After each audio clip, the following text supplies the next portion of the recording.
My channel ಸ್ನೇಹಿತರೆ, ನಾನಿವತ್ತು ನಿಮಗೆ ಚಿಕನ್ ಸಾಂಬಾರು ಮಾಡೋದನ್ನ ಹೇಳ್ಕೊಡ್ತೀನಿ. ಸಾಂಬಾರು ಅಂದರೆ ಸ್ನೇಹಿತರೆ, ಇದರ ಮೊದಲು ನಾನೆಲ್ಲ ಫ್ರೈ ಮಾಡೋದು ಹೇಳ್ಕೊಟ್ಟಿದ್ದೀನಿ ನಿಮಗೆ. ಈಗ ನಾನೊಂದು ಗ್ರೇವಿ ಅಂದರೆ ಅನ್ನಕ್ಕೆ, ಮುದ್ದೆಗೆ, ಚಪಾತಿ, ರೊಟ್ಟಿಗೆ ಎಲ್ಲದಕ್ಕೂ ಕೂಡ ಆಗುವಂಥ ಒಂದು ಗ್ರೇವಿ. ಅಂದರೆ ಈಗ ಫ್ರೈ ಮಾಡಿದರೆ ಸಾಂಬಾರು ಬೇಕಪ್ಪ ಏನು ಮಾಡೋದು ಅಂತ ಅಂದ್ಕೊಳ್ತೀವಲ್ಲ, ಆಗ ಇದಿದ್ದರೆ ಇದು ಎಲ್ಲದಕ್ಕೂ ಕೂಡ ಶೂಟ್ ಆಗುತ್ತೆ. ಆ ಥರ ಮಾಡೋಣ ಬನ್ನಿ ಸ್ನೇಹಿತರೆ. ಈಗ ನಾನು 1 kg ಚಿಕನನ್ನು ಹಾಕ್ಕೊಂಡಿದ್ದೀನಿ. ಇದನ್ನು ಗ್ಯಾಸ್ ಸ್ಟವ್ ಆನ್ ಮಾಡಿ ನೋಡಿ ಸ್ನೇಹಿತರೆ, ಇದಕ್ಕೆ ನಾನು ಎಣ್ಣೆನ ಬಳಸ್ತಿಲ್ಲ. ಯಾಕಂದರೆ ನಾನು ಸಾಮಾನ್ಯ ಎಲ್ಲದಕ್ಕೂ ಎಣ್ಣೆ ಬಳಸಲ್ಲ, ಯಾವ್ದು ಬೇಕೋ ಅದಕ್ಕೆ ಮಾತ್ರ ಬಳಸ್ತೀನಿ. ಇದಕ್ಕೆ ನಾನು ಈರುಳ್ಳಿನ ಹಾಕ್ಕೊಳ್ತಾ ಇದ್ದೀನಿ. ಮತ್ತು ಸ್ವಲ್ಪ ಸಾಂಬಾರು ಸೊಪ್ಪು ಮತ್ತು ಪುದೀನೂ ಕೂಡ ಹಾಕ್ಕೊಳ್ತೀನಿ. ಸ್ವಲ್ಪ ಉಪ್ಪನ್ನು ಕೂಡ ಹಾಕ್ಕೊಳ್ತೀನಿ. ಇದು ಬೇಯಲಿಕ್ಕೆ ಬಿಡೋಣ. ಇದ್ರ ಜೊತೆಗೆ ಸ್ವಲ್ಪ ಶುಂಠಿ ಬೆಳ್ಳುಳ್ಳಿ ಪೇಸ್ಟನ್ನು ಕೂಡ ಹಾಕ್ಕೊಳ್ತೀನಿ. ಮತ್ತು ಚಿಟಿಕೆ ಅರಿಶಿನ ಕೂಡ ಹಾಕ್ಕೊಳ್ತೀನಿ. ಈಗ ಒಂದು ಒಳ್ಳೆ ಮಿಕ್ಸನ್ನು ಇದಕ್ಕೆ ಕೊಡೋಣ. ನೋಡಿ, ಎಲ್ಲ ಹಾಕಿ ಚೆನ್ನಾಗಿ ಒಂದು ಮಿಕ್ಸನ್ನು ಮಾಡೋಣ. ಸ್ನೇಹಿತರೆ, ಈ ಅಡುಗೆ ಬಗ್ಗೆ ನಾನು ನಿಮ್ಮ ಹತ್ರ ಒಂದು ವಿಷಯನ ಹಂಚ್ಕೋಬೇಕು. ನಾನು ಅಡುಗೆ ಮಾಡೋಕ್ಕೆ ನಂಗೆ ಇಂಟ್ರೆಸ್ಟ್ ಬಂದಿದ್ದು ಯಾವಾಗಲಿಲ್ಲ ಅಂದರೆ, ನನ್ನ ಮದುವೆ ಆದ ನಂತರ ನನಗೆ ಮೊದಲು ಅಡುಗೆ ಮಾಡೋಕ್ಕೆ ಬರ್ತಿರ್ಲಿಲ್ಲ. ನನಗೆ ತುಂಬ ನನ್ನನ್ನು ಪ್ರೀತಿಸೋ ಒಬ್ಬಳು ಅಕ್ಕ ಇದ್ಲು, ಈಗ ಅವಳಿಲ್ಲ. ಆದರೆ ಈ ಕ್ಷಣದಲ್ಲಿ ಅವಳನ್ನ ನೆನಪು ಮಾಡ್ಕೋಬೇಕು ಅನ್ನಿಸ್ತಾ ಇದೆ. ಅವಳು ಇದ್ದಿದ್ರೆ ಈಗ ತುಂಬ ಖುಷಿ ಪಡ್ತಿರೋಳು. ಹಾಗಾಗಿ ನನ್ನ ಮದುವೆಗೆ ಬಂದಮೇಲೆ ನಂಗೆ ಮಾಡೋಕ್ಕೆ ಸಾಂಬಾರು ಮಾಡೋಕ್ಕೆ ಬರ್ತಿರ್ಲಿಲ್ಲ. ಹಾಗಾಗಿ ನಾನು ನನ್ನ ಅಕ್ಕಂಗೆ ಕೇಳಿದೆ, ಅಕ್ಕ ಬಸಳೆ ಸೊಪ್ಪಿನ ಸಾಂಬಾರನ್ನ ಹೇಗೆ ಮಾಡೋದು ಅಂತ ನಾನು ಕೇಳಿಕೊಂಡೆ.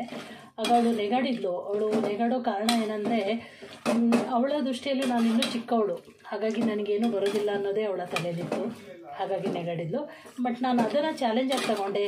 ಅವಳು ನೆಗಾಡಿದ್ಲಲ್ಲ, ನನಗೆ ಬರಲ್ಲ ಅಂತ ನೆಗಾಡಿದ್ಲಲ್ಲ, ನಾನು ಅದನ್ನು ಮಾಡಿ ತೋರಿಸ್ತೀನಿ ಅಂಥೇಳಿ ನಾನು ಚಾಲೆಂಜ್ ತಗೊಂಡೆ. ಮತ್ತೆ ನಾನು ಅಡುಗೆ ಮಾಡೋಕ್ಕೆ ಸ್ಟಾರ್ಟ್ ಮಾಡಿದೆ. ಆಗ ನನ್ನ ಅಕ್ಕನೇ ನನ್ನ ಅಡುಗೆನ ತಿಂದು, ಅವಳು ತುಂಬ ಚೆನ್ನಾಗಿ ಅಡುಗೆ ಮಾಡ್ತಿದ್ಲು, ಎಲ್ಲ ಕೆಲಸದಲ್ಲೂ ತುಂಬ ಚುರುಕಾಗಿದ್ದರು. ಹಾಗಾಗಿ ನಾನು ಮೊದಲು ಅಡುಗೆ ಮಾಡೋಕ್ಕೆ ನನಗೆ ಯಾವುದೇ ಚಾನ್ಸ್ ಸಿಕ್ಕಿರಲಿಲ್ಲ. ಹಾಗಾಗಿ ಅವಳು ಖುಷಿಪಟ್ಟು ನನ್ನ ಅಡುಗೆನ ತಿಂದು ಹೇಳಿದ್ದು, ಇಷ್ಟು ಚೆನ್ನಾಗಿ ಅಡುಗೆ ಮಾಡ್ತೀನಿ ನೀನು ಅಂಥೇಳಿ ಅವಳೇ ಖುಷಿಪಟ್ಟು ನನಗೆ ಹೇಳಿದ್ಲು. ಹಾಗಾಗಿ ಇದಕ್ಕೆ ಕಾರಣ ನಮ್ಮ ಅಕ್ಕನೇ ಅಂತ ನಾನು ಈ ಸಂಚಿಕೆನ ನಮ್ಮ ಅಕ್ಕಂಗಾಗೆ ಡೆಡಿಕೇಟ್ ಮಾಡ್ತೀನಿ. ನನ್ನ ಅಕ್ಕ ತುಂಬ ಒಳ್ಳೆಯಳು, ತುಂಬ ಪ್ರೀತಿ ಕೊಡ್ತಿದ್ಲು ನನಗೆ. ಹಾಗಾಗಿ ಅವಳು ಯಾವಾಗಲೂ ಅವಳ ಆತ್ಮಕ್ಕೆ ಶಾಂತಿ ಸಿಗಲಿ, ಅವಳು ಖುಷಿಯಾಗಿರಲಿ ಅಂತ ನಾನು ಈ ಮೂಲಕ ಕೇಳ್ಕೊಳ್ತೀನಿ. ಸ್ನೇಹಿತರೆ, ಈ ಹಂತದಲ್ಲಿ ನಾನು ಅಚ್ಚ ಖಾರದ ಪುಡಿ, ಧನಿಯಾ ಪುಡಿನ ಹಾಕ್ತಾಯಿದ್ದೀನಿ.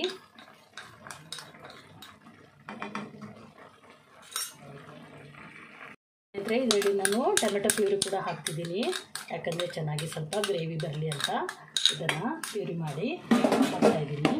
ಈಗ ಇದಕ್ಕೆ ಒಂದು ಒಳ್ಳೆ ಮಿಕ್ಸನ್ನು ಮಾಡೋಣ.